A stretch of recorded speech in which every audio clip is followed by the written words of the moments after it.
আচ্ছা হাবিব, কুরআনে কি বিস্তারিতভাবে সবকিছু আছে? এরকম কথা কি কুরআনে বলা আছে? জায়েদ, তোমাকে প্রথমে আমি বলি, এই কুরআন কিন্তু একটা পরিপূর্ণ কুরআন। এতে সমস্ত কিছু নিহিত আছে দিন হিসেবে, পূর্ণাঙ্গ জীবন ব্যবস্থা হিসেবে।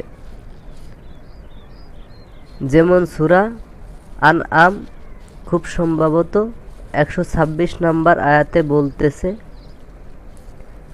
আর এ হচ্ছে তোমার রবের সরল পথ।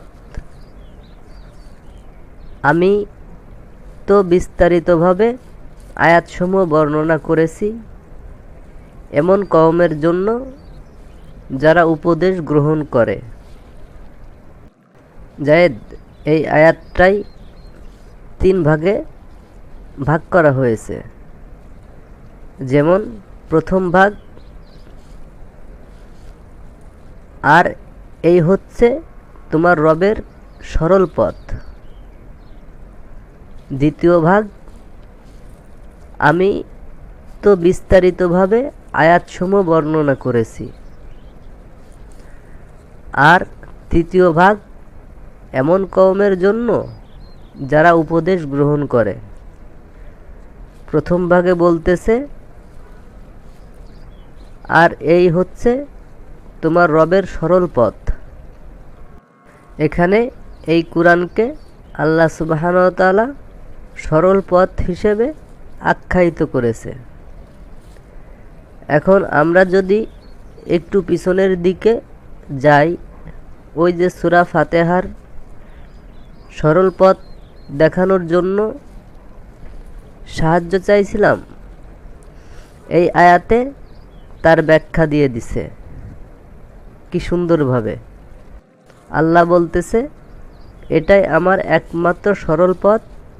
তোমরা যে সরল পথ চেয়েছিলে, আমি এই কুরআনের আয়াতে আমার সরল পথ দেখিয়ে দিচ্ছি। এখন তোমরা এই কুরআনের পথে চলো, তোমরা কুরআনের থেকে উপদেশ গ্রহণ করো, এই কথা বলতেছে। তুমি কি বুঝতে পেরেছো জায়েদ? হ্যাঁ, আমি বুঝতে পেরেছি। আমি অবাক হয়ে যাচ্ছি। আমরা বলেছি আমাদের সরল পথ দেখাও, ওইখানে আমার আল্লাহ সুবহানাহু ওয়া তাআলা পথ দেখাচ্ছে, বলতেছে এই কুরআনেই আমার সরল পথ। কি সুন্দর একটা আয়াতের ব্যাখ্যা আর একটা আয়াত দিয়ে করতেছে। সুবহানাল্লাহ। দ্বিতীয় ভাগে আসি।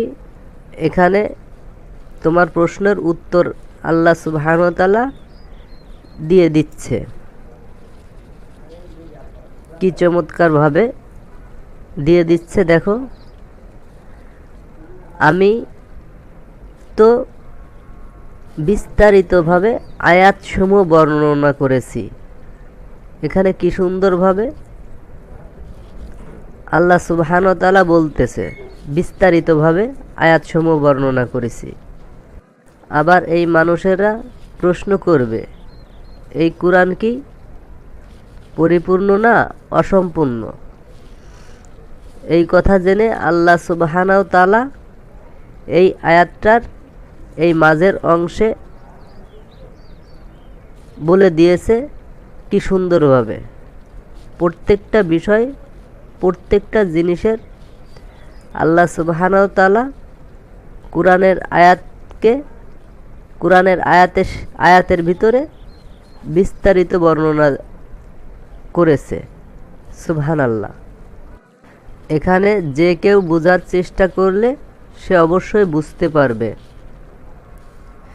এই কুরআনে আল্লাহ সুবহানাহু ওয়া তাআলা সমস্ত কিছু দিয়ে রেখেছে, তার কাছে এটা পরিষ্কার হয়ে যাবে ইনশাআল্লাহ।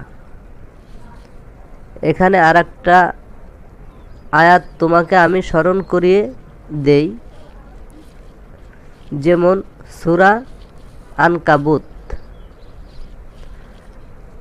আয়াত নাম্বার 69। আল্লাহ পাক বলতেছে,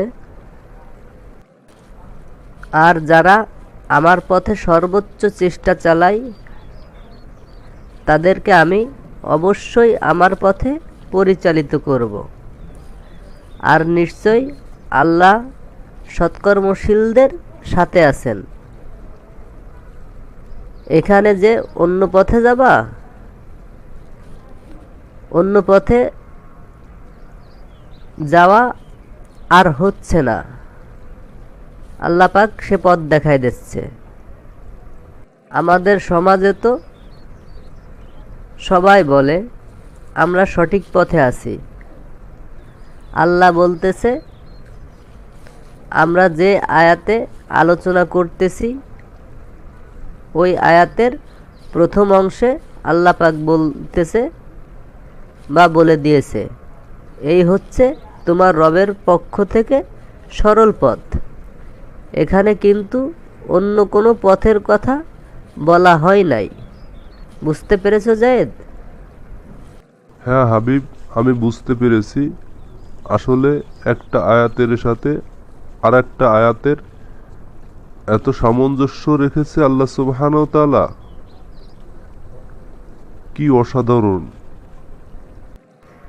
জায়েদ, একটা আয়াত আর একটা আয়াতের ব্যাখ্যা, একটা অংশ আর একটা অংশের ব্যাখ্যা। যাই হোক, তারপরে আসি। এই আনকাবুতের এই আয়াতে বলতেছে, যারা আল্লাহর পথে সর্বোচ্চ চেষ্টা চালায় আল্লাহ অবশ্যই ওই পথে পরিচালিত করে। এই কুরআনের মাধ্যমে আল্লাহ বলতেছে, আমি অবশ্যই আমার পথে পরিচালিত করব।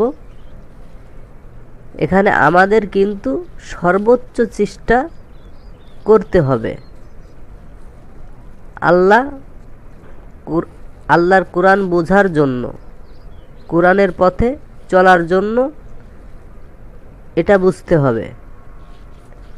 আমি কি বুঝাতে পেরেছি? হ্যাঁ হাবিব, আমি বুঝতে পেরেছি। যদি কেউ আল্লাহর কুরআনের কাছে আসে, কুরআনের বিধান তালাশ করে, অবশ্যই আল্লাহ পাক তাকে ওই কুরআনের পথে চালানোর জন্য, ওই দিনের পথে চলার জন্য অবশ্যই সহজ করে দেন। জাযাকাল্লাহ খায়ের, বোঝার জন্য অসংখ্য ধন্যবাদ জায়েদ। এরপরে আসি। আর যে বোঝার চেষ্টা করে না, সে এর ভিতরে কিছুই পাবে না, কারণ সে বোঝার চেষ্টাই করেনি। সে কুরআনের কাছে আসে নাই। সে শুধু মানব রচিত যত কিতাব আদি আছে, যত পথ আছে,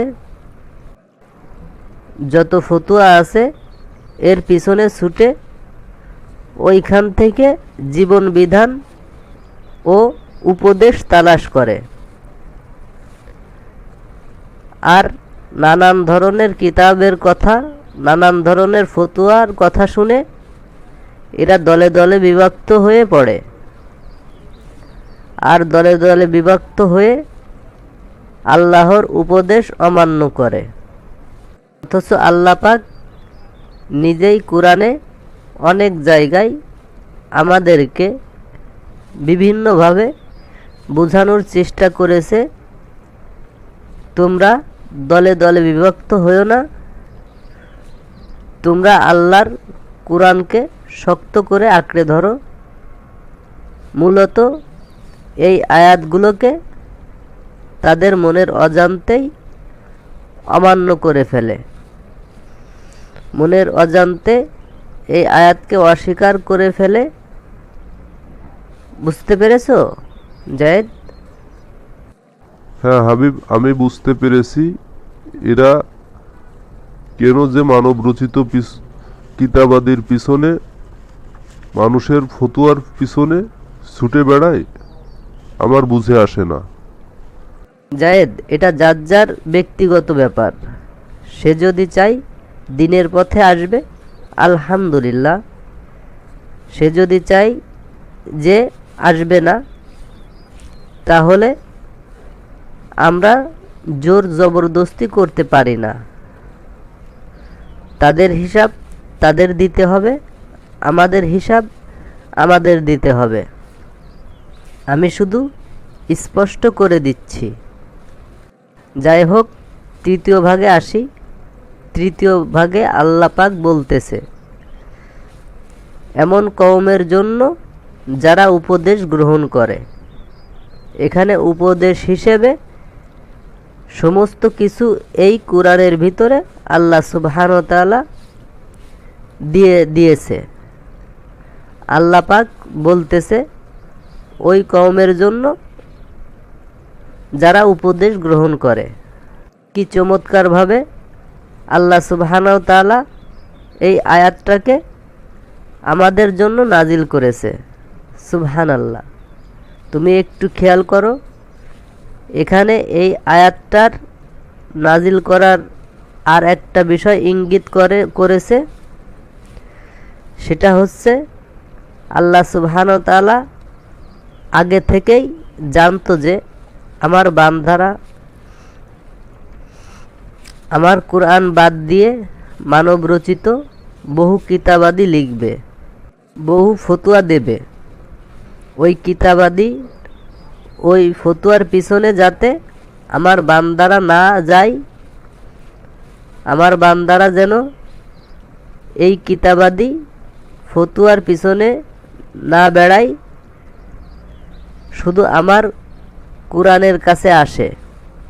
আমার এই কথা শুনে যে আমি বলেছি, আমি তো বিস্তারিতভাবে আয়াতসমূহ বর্ণনা করেছি। মূলত এতটুকু ফোকাস দেওয়ার জন্য এই আয়াতটা নাজিল করেছে। তুমি কি বুঝতে পেরেছো জায়েদ? হ্যাঁ হাবিব, আমি বুঝতে পেরেছি সমস্ত কিছুর সমাধান এই কোরআনের ভিতর আছে। এমন কোনো জিনিস নাই জীবন বিধান হিসাবে সেইটা কোরআনের ভিতর নাই। সমস্ত কিছুই কোরআনের ভিতর আছে। জাযাকাল্লাহ খায়ের। তাহলে আয়াতটা আর একবার বলি। আর এ হচ্ছে তোমার রবের সরল পথ। আমি তো বিস্তারিতভাবে আয়াতসমূহ বর্ণনা করেছি এমন কওমের জন্য যারা উপদেশ গ্রহণ করে। জায়েদ, আমি তোমাকে সহ প্রত্যেকটা মানুষকে কোরআনের কাছে আসার জন্য আহ্বান করতেছি। যে সবাই কোরআনের কাছে এসে কোরআনের বাংলা অনুবাদ পড়ে কোরআনের অর্থ বুঝে কোরআন থেকে উপদেশ গ্রহণ করে নিজেদের জীবন যাপন চালানোর জন্য আমি আকুল আবেদন করতেছি।